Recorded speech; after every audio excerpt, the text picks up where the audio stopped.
Francais Bourgeois. My name is David McLeod of the National Indigenous Programming Advisory Committee. In early October, 6 artists took part in the 2024 OHSOTO'KINO Music Incubator, a special program designed to give artists career guidance and mentorship from Indigenous and non-Indigenous industry leaders. I had a chance to sit down and chat with the participants, and here's a bit of our conversation. This is Darrian Gerard at the National Music Center. Darrian, welcome to the National Music Center. You're part of the OHSOTO'KINO Music Incubator, and it's always an interesting opportunity to sit learning about being as part of the music industry, but also connecting with other musicians. So, what are your thoughts so far? It's been absolutely unreal. I'm so honored to be here, and honestly surprised that I'm even doing this. I'm really honored to be able to get to talk to you guys as mentors and meet all the other Indigenous artists, and it's been super humbling to listen to everyone's stories and how they navigate through the music industry as independents. And yeah. It's great to hear your story too. You're from Duncan, BC, sure. And what you've achieved on your own is incredible. With your home studio, mm-hmm. Can you share a little bit about that? Yeah, I started releasing music in 2021. When the pandemic hit for COVID, I was in Australia finishing my degree, finished that, and then we came back, and I really wanted to finally just say yes to music and no to everything else. And so I did exactly that. I learned how to produce through YouTube videos and stuff like that, and got way better at guitar, focused on singing, learning piano, drums, bass, kind of just tried to do it all myself because that's what I had. And I started in my parents' basement. Thanks, Mom and Dad, for letting me take over their basement. But yeah, I learned how to produce through a couple courses online, and then just got obsessed with it and wanted to keep getting better. And then I finally released music because I thought, hopefully I'm good enough at producing so I can put it out to the world. And I love doing it. It's been the best thing that's ever happened to me. What is the spark to be able to do that? I mean, some people are impassioned to play one instrument, mm-hmm. and here you are learning instruments and even the producing, recording part of it. So where does the energy come from to do that? I think it was lack of knowledge, honestly, on how everything works. When I was younger, I thought you had to get a record label, and then everyone does your music for you. And then that kind of that's how it happens. And then it was one day I was scrolling on the internet and I saw someone make 1 hour song challenges, and they did every instrument, they produced it, they mixed and mastered it. And I was like, I could do that. And it was obviously you can't go see people and hire people during the pandemic. So I was like, okay, guess this is on me. So, and once I started, I couldn't stop. So now I don't want other people touching it now, obviously it'll help me grow and stuff. But I really enjoy doing everything myself. It's super rewarding once you get that one song that wow, that sounds super cool, or getting that one guitar part, or getting a cool drum fill in there. It's so rewarding that it keeps you wanting to do it more. What is the genre of music that how would you define it, and why did you gravitate towards it? I would say my genre is about pop punk, pop rock. I've always loved that kind of music. Ever since I was younger, I've always been compared to Avril Lavigne or the female Blink-182. But I've definitely wanted to make that kind of music because when I first started, I was like, should I do pop? Should I do stuff that's popular now? And I realized it just wasn't me. And what was me was my favorite type of music, which is pop punk and the loud, noisy guitars and the heavy drums and the cool bass lines. So I think my growing up in, like, I have aunts who liked that music, like the 90s, like pop funk. So I kind of grew up with their music inspirations, and I definitely have embedded that into mine. And it's been going very well with some of the singles you released. Yes. With online play and, you know, with getting attention. If you could share a little bit about those experiences, getting your music out there and you know, getting so many plays. Yeah, I feel like when I started, I kind of went backwards in the fact that a lot of artists will start and they'll start playing local shows and they'll know, like, everyone locally will know them. I started online. So I feel like people in Australia and Germany and like Russia and like everywhere kind of knew about me first. Actually, I still think my number one Spotify country is in the States and then Canada. But like, I feel like everyone else around the world knew who I was, except for like my hometown. Like no one really knew that I played music. And but the whole world did. And because of social media, because I started online and I just really went hard for it and did all like the TikToks and the Instagram and the YouTube. And I feel like that really opened me up to like the world first.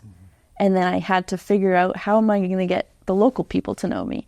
And that started with doing, like, after the pandemic, doing local shows, doing like fundraisers, charity events, that kind of stuff. And then people started being like, oh, like you're a musician. It's like, yes, I am. So I feel like, back to the original question, getting all the plays and stuff was social media, like putting myself out there, like putting a face onto my TikToks, like not just being like, hey, stream my song, being like, hey, like this is what this song is about. I'm sure you relate to it. And then you play the song and people are like, what song is this? I want to stream it. And then that's kind of like, they share it and then their friends share it. And then it just kind of keeps branching out. And how many are you up to right now for plays and views? Oh gosh.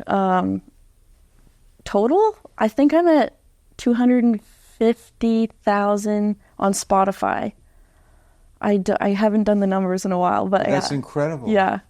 I still can't, like when I say that out loud, it's just crazy. And then like the monthly listeners, like, obviously fluctuates all the time. I think I'm at 7,000 monthly listeners right now on Spotify, which is like, it sounds like I'm lying, you know? Like, well, and I'm sure it's growing, and you know, so you're putting music out there that's connecting with people, and that must be inspiring. Do you find that you're changing a bit as you record and grow as an artist? I would say so. Not like on purpose. I'm not changing on purpose, but I'm changing like and growing as an artist, like you said, like especially with producing or how I like want to play guitar on a song, or my songwriting has actually changed a little bit too. It's not as blunt. Sometimes I like to say I have a good mix of like epiphanies and like describing words with a lot of just like blunt language, like I am sad right now. But like it's also like a butterfly, like, you know, like that kind of stuff. So yeah, I think I've obviously gonna hopefully keep changing and keep growing with my music. But yeah, I really enjoy the growing aspect of it and seeing how my voice changes or how my writing changes throughout each song. Nice. And you're a member of the Métis Nation. Could you share a little bit about that? Yeah, I grew up in Duncan, BC, and I can speak for my family. We didn't really know much about our Indigenous heritage. It was kind of like not like discouraged to like learn about, but like it was kind of mentioned when I was like super young that we might be Indigenous, and it was just kind of brushed to the side, like never heard of it about it again. And my late great grandma, we call her Mamea, she was kind of like not all on board for it. It wasn't until I was in, I think, high school when we really just wanted, like, looked at the family trees and like tried to see where we came from and like fill those gaps. And I feel like as a family, we try to fill them as much as we could. And we figured out that we are Métis. And so I think there's 39 nations in BC 39 nations in BC, and we are a part of the Mid-Island Métis Nation. And I'm very proud to sit here today and say that, and be able to say that, because I feel like a lot of my relatives didn't know either that they were Métis or weren't able to say that. Mm. And that exploration, has that been part of your artistry? I would say so, yes. To compare it to like finding yourself and writing lyrics, not necessarily that I write lyrics about being Métis or Indigenous, but I feel like it definitely intertwines with who I am, obviously, and it makes me want to like keep exploring and keep going and like keep learning and keep listening. And I feel like that will help me grow, not just as an artist, but as a person. And the goal. So you're here at OHSOTO'KINO. What kind of has inspired you to go, okay, these are areas I got to work on? Mm-hmm. Lots. I feel like here at OHSOTO'KINO, I really want to work on the marketing side of things. I feel like every artist is different. We can talk about my streaming numbers for however long, but like I feel like you can always do better and you can always branch out more. And I feel like getting to talk to you guys and the mentors and getting to ask questions about like personal, how do you go to Spotify? How do you email this person? It's been super, super informational for me. And I really, really appreciate getting to further my goals here as an artist. I just want to keep growing and keep getting my name out there, and I want people to know my music. Nice. And when you say people getting to know your music, mm-hmm. Who is your fan base? Who are they? Where are they from? Like you mentioned, they're from other countries. Yeah. But is it predominantly female? Is it, what do you gather it is? So it's kind of funny because my following is predominantly male, because I think they like my Blink-182 covers. But the messages I get are, I would say 50-50 are female, male. But yeah, I think the age range is around, I feel like 18 to 35. That's what Spotify tells me, at least. Mm-hmm. And yeah, I feel like I definitely resonate with more of like the rock genre. Yeah. And where do you hope to take this? Because I mean, this is taking a lot of your time, it sounds like, because if you're doing all the social media, the recording and learning songs and learning your instruments and producing, it's like you've committed to this. This is a real commitment. And where do you hope to take it? As far as I can. I eventually want to tour. I want to be on stage and see the people in the crowd sing back my song. Like, that is the ultimate goal. And I want to be able to, for people to know, they might not know my name, but they might hear a song and be like, oh, I've heard that before. Like, that's where I want to be. And I want to inspire other people and other girls to, you can do this too, kind of thing. One artist that's been a huge influence, that's kind of not a surprise, is Avril Lavigne. So a Canadian artist. So what do you what inspiration do you get from her? She's the reason I make music, actually. I'll try and make this story short. I was camping and my aunts were singing a song to me, and they sang Skater Boy, and I was like, that is the best song I've ever heard. I think I was like 5. And I did all the research I could on her, and I realized she wrote her own song. She played guitar, so I begged my parents for a guitar. and they got me like a $20 guitar from the auction. I think the guitar was bigger than me, and I just wanted to be what I saw how she treated the world, and she didn't give a heck about what people like thought about her, and she did her own thing. And I was like, I want to do my own thing. I want to be able to, play guitar and sing and write songs and not have to feel sorry for it, So she's the reason I play guitar and write music, and she started it all for me. And the when you're inspired by somebody like that, it comes to stage performance. So she, is that influenced as well? Because I the music that you play is an energetic genre. Yes. So yeah, I recently actually started playing a lot more live shows, and I was like, how am I going to make this interesting? So my strategy is to not only go and like watch other people play, but I will take to YouTube and I'll watch a 2-hour show of either like Blink-182 or a new band that I've never heard of, or Halsey is actually really inspiring to me. She's an amazing live performer, and I feel like I've stolen a bunch of her tricks. And just watching other people, seeing what they do on stage, and going to concerts and how they make me feel, I was like, that move made me want to like dance, or it made me want to like, wow, like that was unreal. So I steal those and I take those onto stage with me. When you say steal too, it's like that's been happening since the beginning of music, is that people learn from each other and yes. and take, like I remember watching, it was like a Michael Jackson clip of his dancing, and it's like they reference, here's three things that probably influenced him to do that dance, right? So it's having a good eye and watching other artists. So that's awesome. Yeah.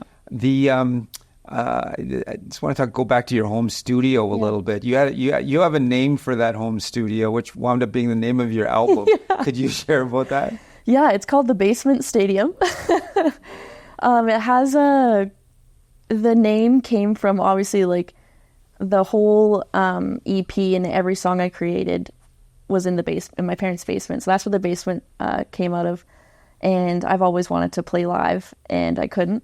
So that was my stadium. Like that was my arena. So it's called Basement Stadium. I think it kind of had a good roll off the tongue, and I think it's original. So yeah. It is original, and if can you paint a picture what the Basement Stadium looks like? I kind of took over this one little section. It used to kind of just be for storage, and like couches were in there and stuff like that. So I was like, when I came back from the pandemic, and I was like, okay, Mom and Dad, I'm doing this. And so we actually built a desk out of wood and used that, and I got like I shoved a piano in there. All my guitars were just randomly set out. There was a big couch in there still. I had a bunch of amps just hanging around. Like it looked messy, but it was an organized mess. It was a basement stadium. So I had not the best gear, but it worked. So yeah. You mentioned your mom and dad a few times, and what kind of support are they giving you? It's unreal support. I could bring the tear to my eye, actually, how much they've supported me through this. Because I feel like it'd be hard as a parent to see, because I did college, I played sports, I did, played sports in college, and I feel like they never once told me no. Like, you can't do that. They were always like, okay, awesome. Like, we'll help you. We'll keep you